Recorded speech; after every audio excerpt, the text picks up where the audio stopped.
लीला आजकल बहुत परेशान रहती थी। इसका सिर्फ एक ही कारण था, वह अपने बेटे की शादी को लेकर। वह अपने पड़ोस में रहने वाली औरतों से भी अपने बेटे रसिक के लिए लड़की ढूंढने की बात करने लगती है। आओ शशि बहन, आओ यहाँ बैठो। आती हूँ लीला बहन। अपना हाल कहो, कैसी हो? बड़े दिन बाद तुमसे मुलाकात हो रही है। हाँ, तुम भी बड़े दिन बाद ही दिख रही हो। कहीं बाहर गई थी क्या? हाँ लीला बहन, मैं अपनी ननद के यहाँ एक काम से बाहर गई थी। अरे ऐसा भी क्या काम था जो तुम्हें इतने दिन लग गए? बस ऐसे ही उनके बच्चों ने मुझे बुलाया और मैं वहाँ चली गई उन लोगों से मिलने के लिए। लेकिन तुम अपनी कहो, मैं देख रही हूँ तुम आजकल बहुत दुबली दिख रही हो। किस बात की चिंता है तुम्हें? हाँ यार, मैं तुमसे क्या बताऊं। मैं आजकल अपने बेटे रसिक की शादी की चिंता में दुबली होती जा रही हूँ। हाँ, रसिक लाल कहीं दिख ही नहीं रहा है।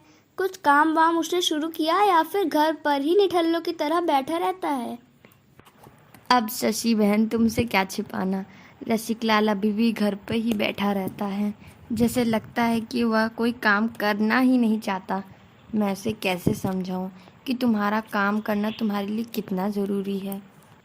हाँ लीला बहन, रसिक लाल को किसी काम पर भेज देना बहुत ज़रूरी है। इसीलिए तो मैं परेशान हूँ।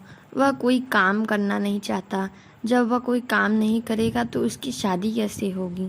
शशि बहन, किसी तरह से तुम मेरे बेटे की शादी करवा दो। मैं तुम्हारा जीवन भर गुड़ गाती फिरूंगी। मुझसे अब घर का काम भी नहीं हो पाता। हाँ बहन, तुम ठीक कह रही हो। शादी के लिए मेरी नज़र में एक लड़की है, वह तो मैं करवा दूंगी। लेकिन परेशानी यही है कि तुम्हारा बेटा कुछ काम ही नहीं करता है। अगर बहू आई तो वह कमाएगा क्या और खिलाएगा क्या? अगर वह कुछ नहीं कमाएगा तो कहीं ऐसा ना हो कि दोनों के बीच झगड़े झंझट ना शुरू हो जाएं। तुम ऐसा कैसे कह सकती हो शशि बहन? हो सकता है दोनों के बीच अच्छी ट्यूनिंग हो जाए। मैं यह नहीं कह रही हूँ कि रसिक लाल को काम नहीं करना चाहिए, लेकिन तुम जिस लड़की की बात कर रही हो उस लड़की के बारे में तुम तो अच्छी तरह जानती होगी। देखने सुनने और काम करने में अच्छी तो है ना?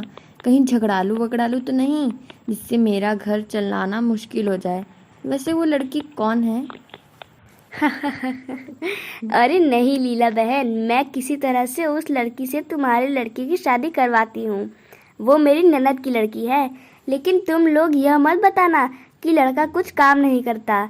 लड़की तुम्हारे घर चलाने के लिए ही मैं बताऊंगी। बाकी तुम अपना झेल लेना, मेरा मतलब है तुम संभाल लेना। ठीक है शशि बहन, चलो जो भी करना सोच समझ कर अच्छा करना। यह शशि क्या कहकर गई है? कहीं कोई ऐसी वैसी लड़की मेरे बेटे के पल्ले ना बांध दे। अगर वह कोई ऐसी वैसी मिल गई तो मैं भी कोई कम झगड़ालू और खुराफाती नहीं हूँ। मैं भी उसे देख लूंगी। इसके बाद लीला अपने बेटे के कमरे में जाती है और उससे जाकर कहती है, रसिक बेटा, कुछ काम ढूंढ ले वरना तेरी शादी होना मुश्किल हो जाएगा। और कहीं से लड़की मिल भी गई तो अगर उसे पता चल गया कि तू कोई काम नहीं करता है तो वो तुमसे शादी ही नहीं करेगी। मेरी बात समझ रहा है ना बेटा? शशि बहन ने एक लड़की बताई है, उसकी फ़ोटो भी मेरे पास है। मुझे तो लड़की बड़ी अच्छी लगी। तू फ़ोटो देख ले और बता तुझे कैसी लगी।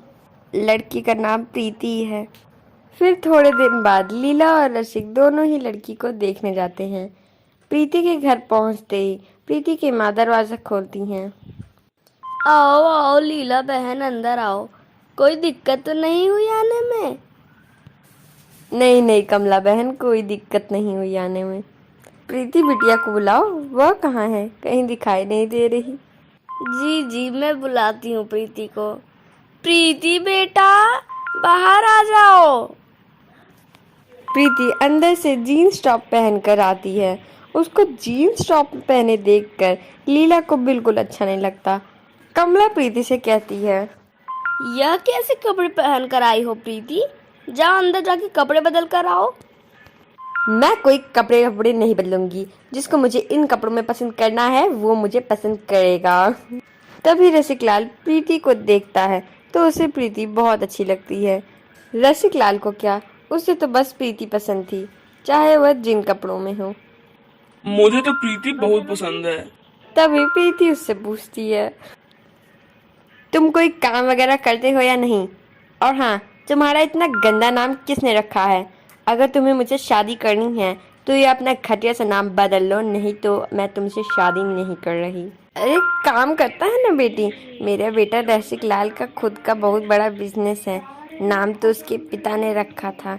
बाकी हमें तो तुम बहुत पसंद हो, लेकिन अगर तुम यही साड़ी में आती तो थोड़ा अच्छा रहता।